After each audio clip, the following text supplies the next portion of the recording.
Hello friend, Radhe Radhe, Har Har Mahadev. Welcome to my channel. भैया जी देखिए कितना अच्छा बता रहे हैं कि थोड़ी हिम्मत रखो, सब अच्छा होगा। इसलिए ध्यान से सुने वीडियो को और अपने जीवन में चमत्कार देखें। Thank you so much.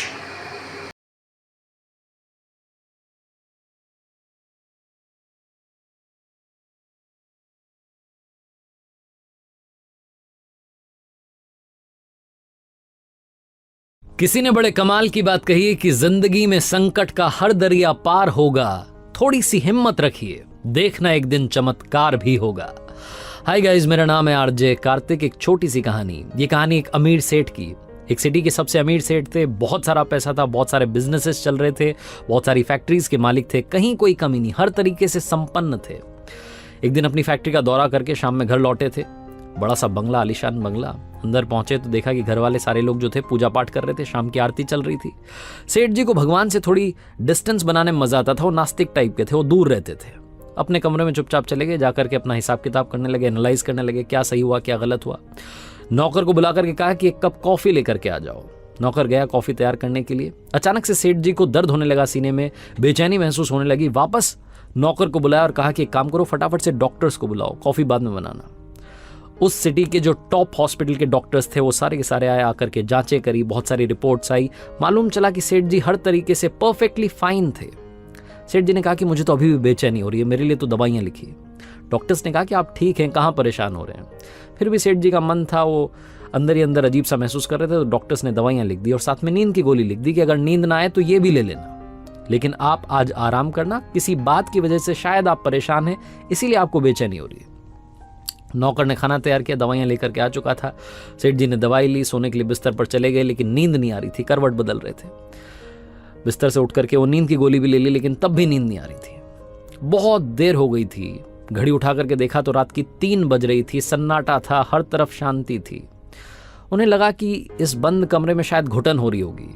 कमरे से बाहर निकले, अपने आलीशान बंगले के बगीचे में गए, गार्डन में जाकर के टहलने लगे, लेकिन वो वहाँ भी उन्हें सुकून नहीं आ रहा था। उन्होंने सोचा कि थोड़ा बाहर टहल करके आता हूँ। घर से बाहर निकल गए, कॉलोनी में सड़क पर टहलते टहलते दूर चले गए। इतने ख्यालों में खोए हुए थे, फैमिली को लेकर के, बिजनेस को लेकर के, पता नहीं 50 बातें चल रही थी कि घर से कब दूर आ गए मालूम ही नहीं चला। सड़क किनारे एक चबूतरा था, वहां जाकर के बैठ गए, चप्पल नीचे उतार दी, आराम से बैठे थे। उसके बाद में अपने बचपन को याद करने लगे, उन दिनों को याद करने लगे जब स्ट्रगल किया करते थे, जब लाइफ में कुछ नहीं था। वो सारे दिन याद आने लगे। सेठ जी अपने ख्यालों में थे, तभी वहां एक कुत्ता आया और उनकी एक चप्पल अपने मुंह में दबा करके भाग गया। सेठ जी ने देखा तो फटाफट से उसके पीछे भागे अपनी चप्पल छुड़वाने के लिए। कुत्ता दौड़ता दौड़ता पास में झुग्गी झोपड़ियां थी, वहां जाकर के चला गया। उस कुत्ते के पीछे पीछे गए, आवाज लगाई, वो कुत्ता थोड़ा डरा, उसने अपने मुंह में से वो चप्पल नीचे गिराई और वो वहां से खिसक लिया।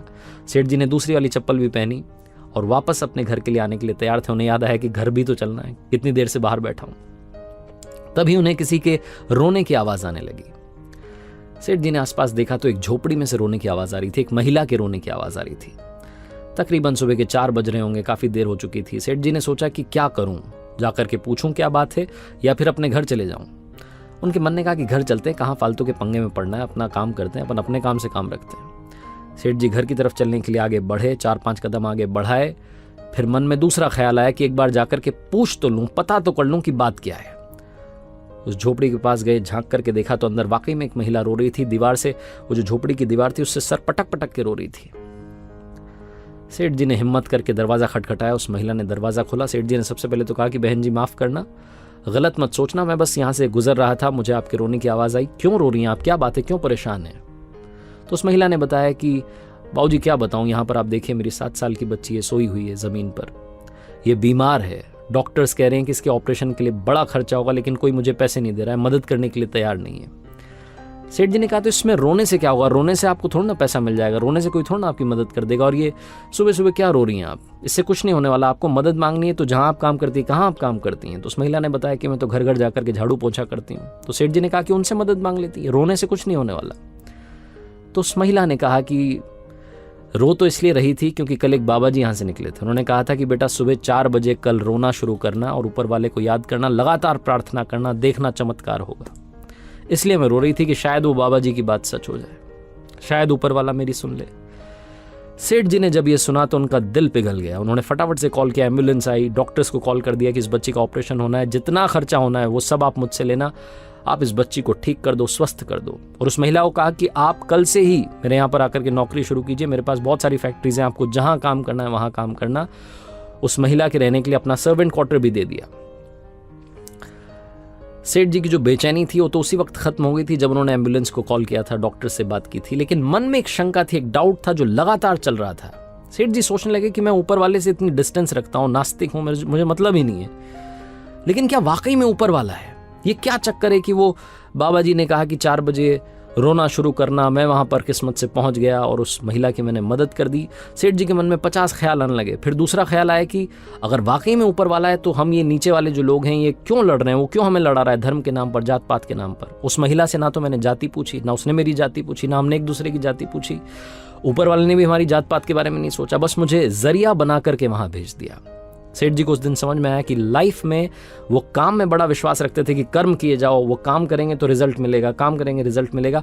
उस दिन एक और बात समझ में आई कि काम के साथ साथ, वर्कaholic होने के साथ साथ दूसरों की मदद करना, वो ह्यूमैनिटी का भाव रखना भी बहुत ज़रूरी है। सेठ जी को उस दिन समझ में आया कि जब मैंने किसी की मदद करी तो मुझे सुकून मिला, वो जो अंदर की बेचैनी थी वो ख़त्म हो गई। दुनिया में ऊपर वाले ने सिर्फ एक धर्म बनाया जिसे ह्यूमैनिटी कहते हैं, मानवता कहते हैं, इंसानियत कहते हैं।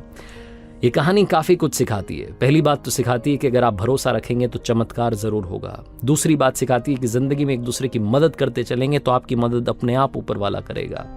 और तीसरी सबसे बड़ी बात सिखाती है कि ज़िंदगी में ज्ञान बांटने से हमेशा कुछ नहीं होता, मुस्कान भी बांटना ज़रूरी होती है। इसीलिए आरजे कार्तिक हर कहानी के आखिरी में कहता है, ऊपर वाले के आशीर्वाद के साथ, अपनी मेहनत के साथ, अपनों के प्यार के साथ कर दिखाओ कुछ ऐसा कि दुनिया करना चाहे आपके जैसा। याद रखिए, हर सोमवार सुबह 9:30 बजे मेरे सोशल मीडिया हैंडल्स पर देखिए एक नई कहानी।